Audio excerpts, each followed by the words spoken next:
Well, hello, friends. It's Jewel here. Welcome to another Tuesday night live stream. Super duper excited to have you with me. So, we are talking about something really important tonight. I want to be able to make sure that your resume is set up the right way because your resume is going to absolutely be key to you getting the position.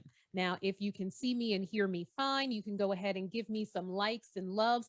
Feel free to ask me questions in the comments. Feel free to make some comments. If you want help with your resume, type resume in the comments so that I know you're excited about what I am going to share. Now, why am I talking about this in the first place? Your resume is not the most important thing, but it is the first thing. I mean, you can't conduct any kind of job search really without a resume. I mean, this is your fundamental tool. So it's critically important. You have to have a presence and you have to have a story. And that story comes in the form of what's on your resume, what's in your LinkedIn profile. And you also need to have a through line when it comes to your story. And what I mean by that is your story can't just be what's written on the actual resume. It has to be indicated on LinkedIn. You have to talk about it on the phone. You have to tell the same story in your interview. You have to use some of the pillars of your story in your salary negotiations, right? Salary negotiations aren't something that happen where you're asking for more money because you want more money, because you have a mortgage, because you have kids in college. Congratulations. That's literally everybody. Salary negotiations are based on, the facts of what you've done, number one, which is part of your story, and what you can do for the future organization that you're negotiating with that's integral to your story as well. So the story starts on your resume and it goes all the way through to your salary talks. Now, I just had someone who actually, the person who I quoted when I made the post about this live stream, took her resume, got her offer within 30 days.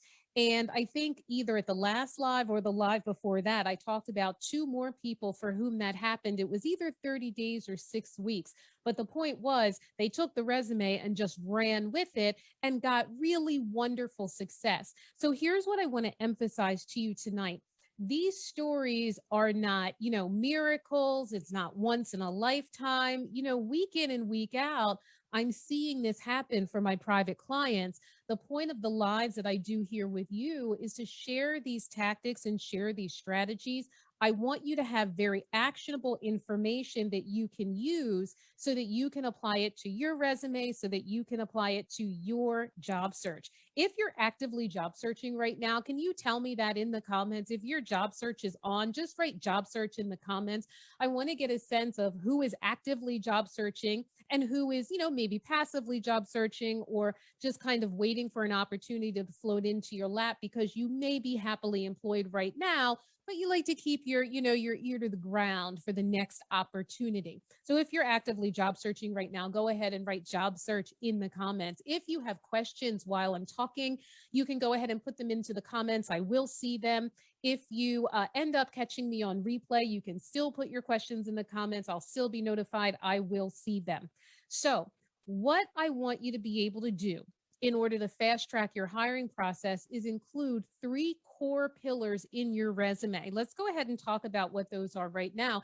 And, I suspect that the three core pillars that I talk about may be something different than what you've heard in the past. So the three core pillars are who you are, what you do, and the value that you bring.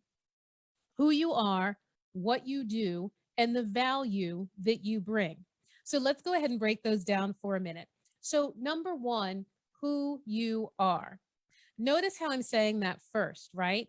That is the most important because who you are is the only unique value that you bring to the table. Only you are you, only you think the way you do, only you have the approach that you do. So we want to talk, pretty extensively about who you are. That's going to be pillar number one is who you are. So what actually goes into who you are? When you're talking about who you are, what you want to do is you want to be very, very clear about, your place in the world, your level in the world. And I'm going to go ahead and share a resume so that we can take a look at this while I am talking. Okay, so we're actually going to take a look at Crystal's resume while I'm talking. So when I'm talking about who you are, you'll see that we start right off with corporate learning and development manager. That's who she is in a professional sense. Is she the only one in the world? No, she's not the only one in the world. But what we want to do right off the bat is we want to be very, very clear about who this person is to the reader. They want to know what they are getting. Okay. Now, the reason that one of the many reasons why it's important to be crystal clear is because, I tend to see a mistake on a lot of resumes. And that mistake, to be perfectly honest, has to do with people who write all these cloudy things at the top of their resume, results oriented professional who's passionate and committed to supporting the team and being detail oriented as we, collaborate together to resolve problems. That entire sentence that I said is a sentence that I've seen some version of on somebody's resume week in and week out for the 22 years almost that I've been doing this. And what did I really say? Passionate professional. Okay, what's that mean? That's a whole lot of nothing right off the bat. Who's committed? What are you committed to? We don't really know. You're committed to being detail oriented. Okay, I guess that's nice. You're committed to supporting the team. All right. I also guess that's nice. You're collaborative. That's actually a pretty good part of your approach. But you see that, I've said a bunch of words there that still don't tell me who you are. I see a bunch of words, but I don't see who you are. So let's give the reader really crystal clear, hit the nail on the head, who this lady is. She's a corporate learning and development manager. Great. Now let's talk about what you do. What you do needs to go beyond the job description. Let me say that loud for the people in the back. What you do needs to go beyond the job description.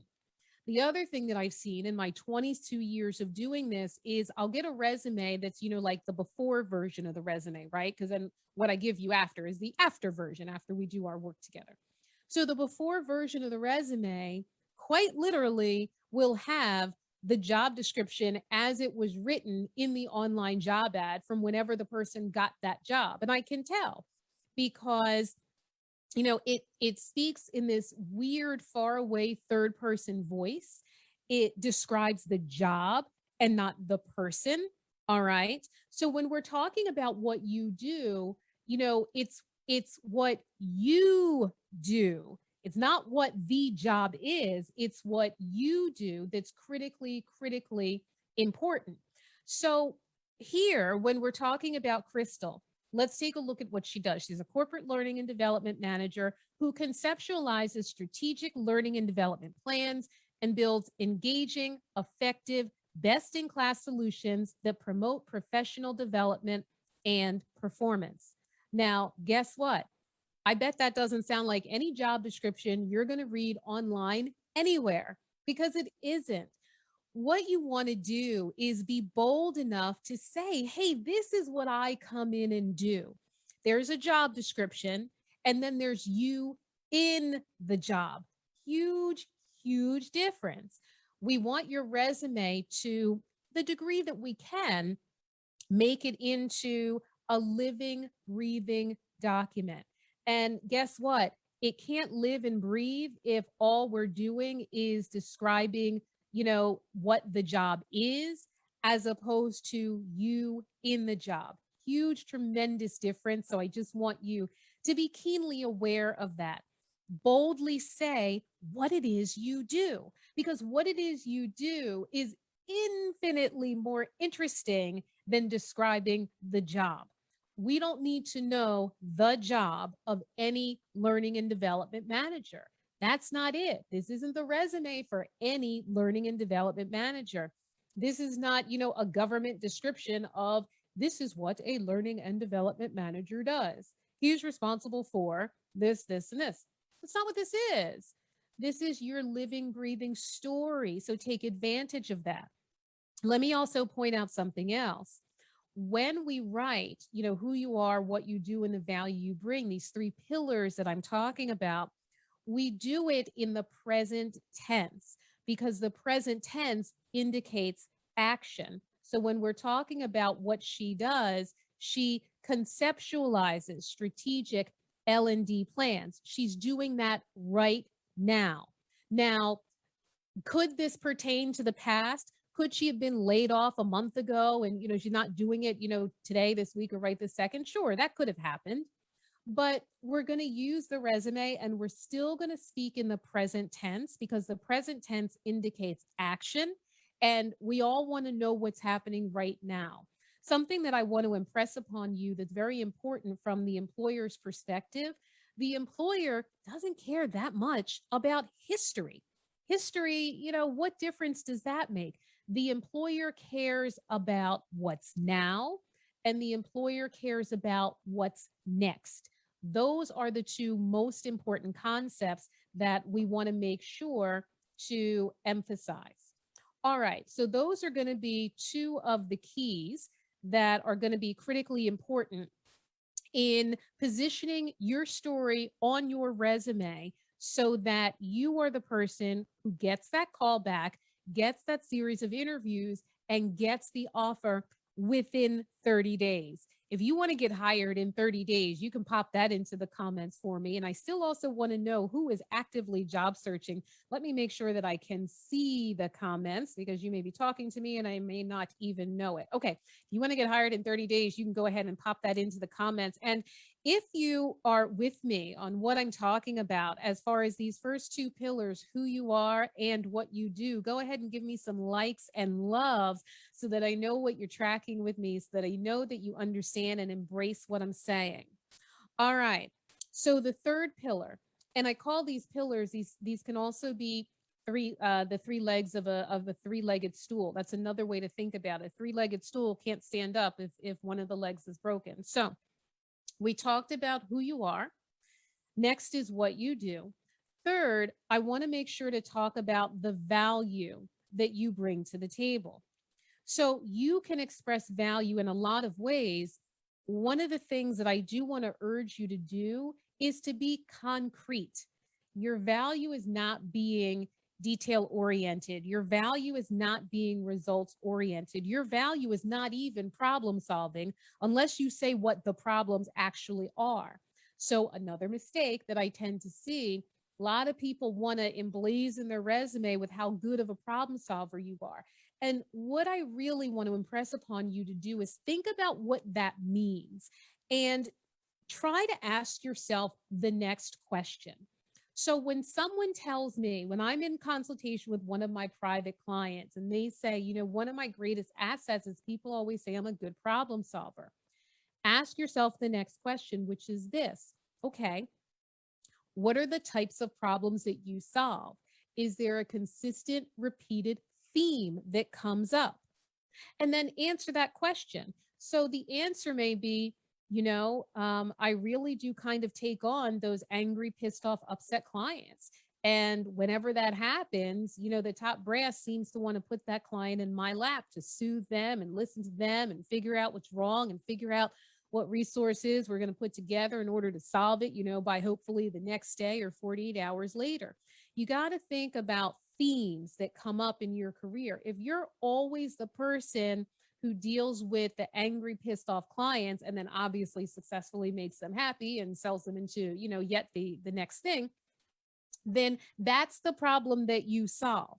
So shy away from just the resume words, shy away from, I call it resume ease. It's like legalese and all those contracts that we see every single day.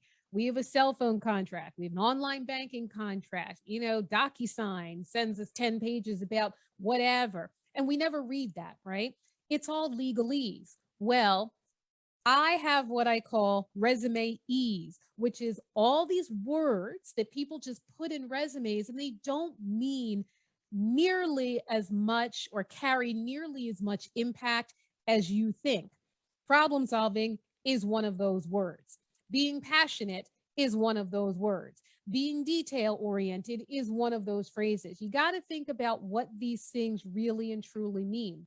If you claim to be a problem solver, talk about the actual problems. And I would even challenge you, don't even write the word problem in your resume. Don't write that actual word problem.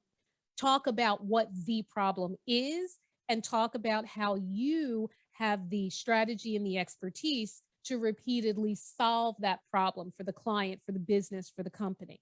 Okay. So we're talking about the value that Crystal brings to the table. We can express value in a lot of ways. So we can talk about her expertise. What she's expert at doing is identifying organizational performance issues, then innovating learning solutions that promote professional growth and build a client base. Okay. So that's a combination of more of what she does and the value that she brings. But the way that we make that statement into value is we say that she's expert at it. We say that she innovates. She innovates learning solutions. That's different than just executing them. She's actually conceptualizing them. She's actually putting them together. And then what's the value that comes from whatever it is she does? Okay, she's innovating the learning solution. She's putting the learning solutions into place. Wonderful. But the value that comes from it is that the learning solutions she put into place are ones that promote professional growth and build the knowledge base. That's going to be exactly what a company wants when they're looking for a learning and development manager. So, how else does she add value? Well, she's confident and knowledgeable when consulting with subject matter experts to identify knowledge gaps, formulate learning interventions, and design technical training. So let me just actually point out something about this. The difference between resume ease and literally telling it like it is. Resume ease says, you thrive in a team environment. Resume ease says you have a very collaborative approach or demeanor. What I challenge you to do, get away from those words and actually say what that collaboration means, what that collaboration looks like. I didn't sit here and call her a collaborative professional. No, what I said is she's confident and knowledgeable when consulting with subject matter experts. Guess what? That does mean that she's collaborative. So that's what I challenge you to do. Get away from those resume ease type of words. Stop hiding behind those words and literally say what it is that you actually do. Literally say what it is as far as the value that you bring to the table. Let's continue talking about her value. So Crystal has broad experience building and leading instructional design teams, as well as providing cross-functional leadership to L&D specialists and subject matter experts. So more value in that she has this broad experience, more value in that she's well-versed in leading teams. And well-versed in leading teams is another piece of resume ease. So we've instead said exactly what it is. She builds and leads instructional design teams. Let me point out something else that's really going to be key in making sure that your resume just stands up and sings. Has to be the key words. If keywords have ever been a problem for you, if you have struggled with how to figure out what your keywords need to be, go ahead and pop keywords into the comments because I'm going to go ahead and talk about that. Keywords are critically important and you have to do them correctly in order for them to have the impact that you want them to have. So once again, no keywords that say things like passionate, team oriented, results driven. Those aren't your keywords. Your keywords, well, in Crystal's case, are going to be learning and development, corporate training, performance management. Let me give you a great litmus test for how to know what your keywords are. What you want to ask yourself is this: what is the employer giving me a paycheck to actually come in and do every 2 weeks? Okay. The question is, what is the employer giving you a paycheck to actually come in and actually do every 2 weeks? Well, Crystal's first term here is learning and development. Is that what she is getting a paycheck to come in and do every 2 weeks? I'd say that's a yes. Corporate training. Is that what her paycheck every 2 weeks is actually for? Once again, yes. Is she supposed to be impacting performance management? Is that core to her job? Is that what the employer is cutting a check every 2 weeks for her to do? Once again, yes. And then it goes down the list. But if we get into a discussion of what I call them faux keywords. I call them imitation keywords. So, it's really easy to kind of zoom in on bad resume keywords and understand the difference between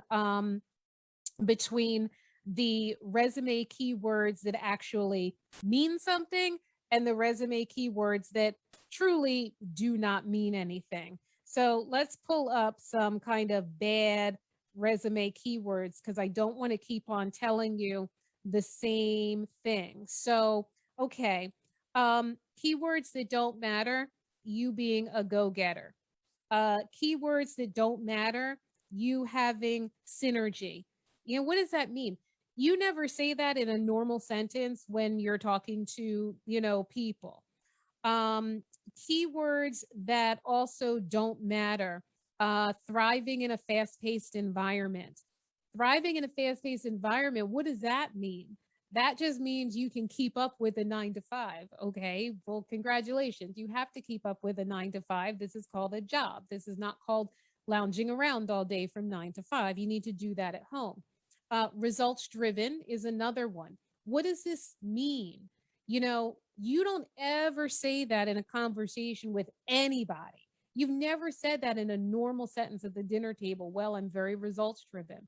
So don't all of a sudden put it on your resume. Dependable. Think about the opposite of that. What are you then, not dependable? Well, you need to be dependable in order to hold a job. Let's not say these things that are like, okay, well, congratulations for stating the obvious. Self starter.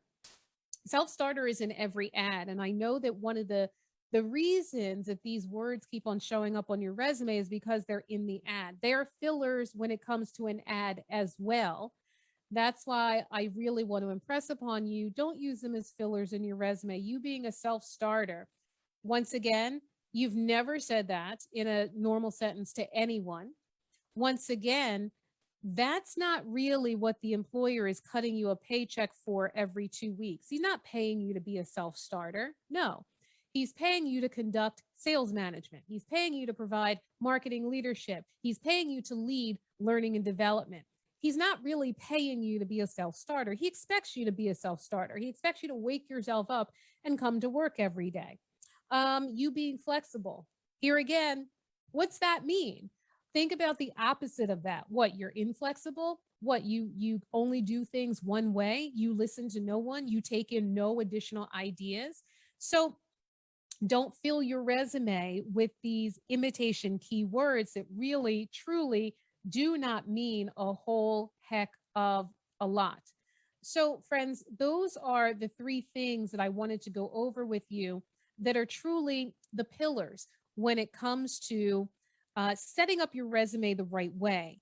And in my estimation, in my professional opinion, the only right way is the way that gets you calls, the way that gets you interviews. And in several cases that I've been talking about in our live streams over the last few weeks, setting up your resume means in the right way means that the resume is getting you all the way to the offer stage within a cool month. That's what needs to be happening. Friends, if your resume is not working for you the way that you want it to, go ahead and write game plan in the comments below this video. And I'll tell you what I do when I see a game plan request. I hop on the phone with you for 15 minutes. You can send me your resume beforehand. And what we're going to do is we're going to take a look at that and we're going to go ahead and see, what is going on with this resume. And I'm going to give you some really concrete ideas and strategies and recommendations regarding why this thing isn't working and what needs to happen to get it working for you. If your job search has been going on for more than a few weeks, then let's not stay in that place where you're stuck. Job search is not it's not about a wish and a hope. Job search is about moving forward. If what you're doing is not moving you forward a little bit every day and a little bit more every week, then reach out to me. Go ahead and write game plan in the comments, and we'll talk about what I recommend for you. I'll take a look at what you have. I'll give you a specific strategy to move forward, and then you can go from there, knowing that you have a concrete plan of action to advance in your own career. So important that you take ownership of this. This is your job, your career, and your life. And I'm really happy to help you with it. Okay, going to go ahead and wrap up tonight's live stream. If you want to talk to me about your resume, your job search, write game plan in the comments. Either I will reach out to you or my team will reach out to you. I'll be in the group talking, answering questions and whatnot, and I will definitely see you on the next live.